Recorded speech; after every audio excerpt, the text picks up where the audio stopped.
Greg, Gordon, thank you very much for coming down today. It's not the nicest of days, and we do appreciate everybody coming out to tell us what their thoughts are on this and concerns. I've met with you previously, we've had a chat, we've discussed what the local area are feeling, but it's basically just to get an idea from yourselves what your main concerns are, hopes are, and anything else you want to talk about basically. So who would like to go first? Well, I think one of the major concerns that we have, and I know that's shared by an awful lot of residents here, but also in Carrickfergus, is to do with traffic. We're going to have a huge number of lorries that are going to be coming through one every 4 minutes.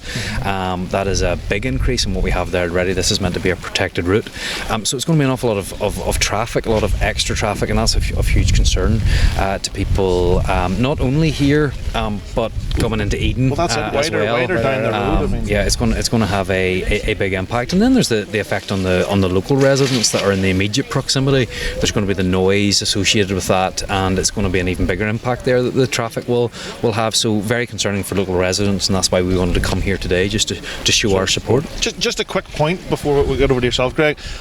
You've mentioned the amount of traffic that the developers themselves have told us we can expect. They've said 100 over a 10-hour period, 150 trucks in a 10-hour period, which you've rightly said goes down to 4 trucks a minute, or 1 truck every 4 minutes. Sorry, but that's a 10-hour period. We then look at the fact that they've told us that the lower site will be a 24-hour operation. That could then easily double.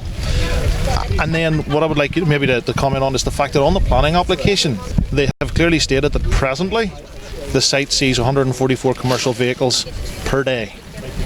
Thoughts on that one maybe? But that's obviously not the case at the minute, so and that is going to be a concern within the planning process as well, is that we make sure that views goes across, that it's not that level of traffic that is there at the minute. So it's going to be a massive increase on what is currently there, not just a little bit more, which some may be saying is actually the case. Okay, Greg, if we could chat to you for a bit here. You mentioned security as well.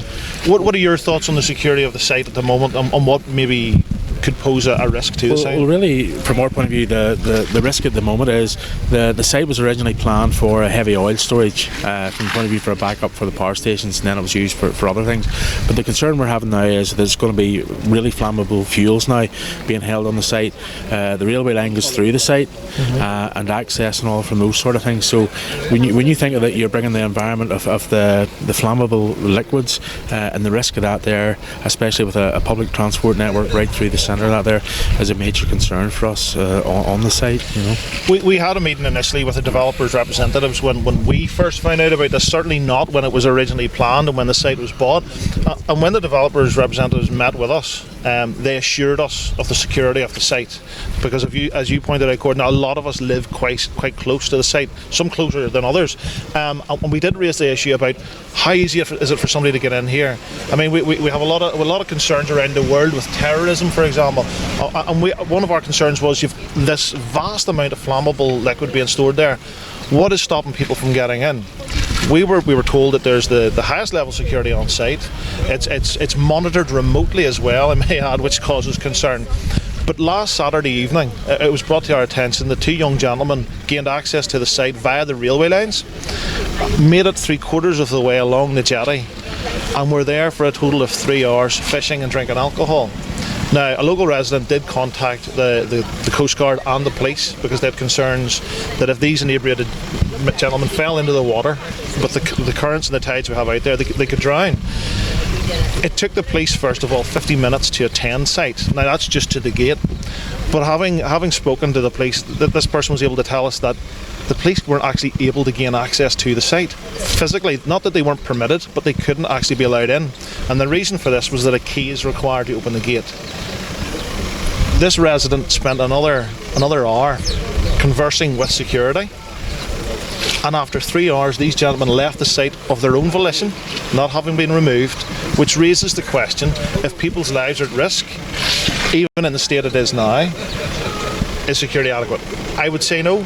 And if there was a fire on site, how long is it going to take somebody to down to get someone access to the site, or are the fire service going to be required to ram the gates down? So you probably weren't aware of that. I'm sure not an awful people were, but having heard that, what are your thoughts on the security of the site?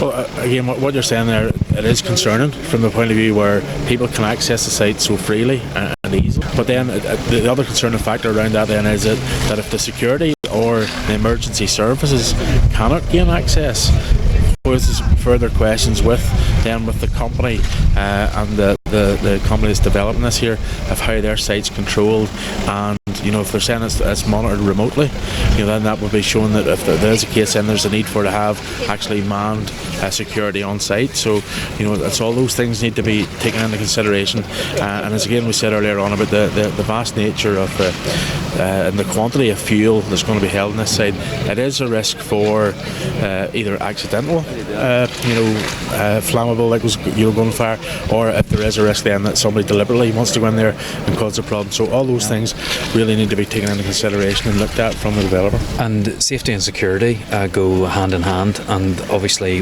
we're all aware of TransLink's concerns with this proposal as well at the minute. So there's a number of issues there which are very, very worrying, and I feel that there just haven't been the answers that have been provided or the reassurances given in any way. This will now go through the planning process, and we will certainly be offering our help in that to ensure that local residents are able to get their views across and make their opposition known. The other thing from point of view from myself as a local councillor for the area as well, the concerns we have is one of our key objectives from council is promoting tourism and driving tourism, and when you look at the site and the growth and the expansion of this site here, and especially with the traffic on the road as well, I would going through Carrickfergus, we've just got the city deal money, we've secured additional money for the Gobbins to increase and enhance tourism in this area, and when you see the number of vehicles, heavy goods vehicles and oil tankers driving up and down the roads, and especially through the centre of Carrickfergus, where we're trying to develop that into the historical nature of what the castle and all has, I can't see that working in the near future. It's a valid point, because Carrickfergus and Whitehead, it's the gateway to the north coast, and as a lot of people have seen from the HBO series Game of Thrones, this is Westeros to a lot of people, and we do have so much in the area related to tourism, and it would be a shame, like you guys say, to see that turned into an industrial gateway to the north coast. So thank you very much, guys. It's been great that you come down. It's good to see your support, and we appreciate it. Thank you very much. Okay.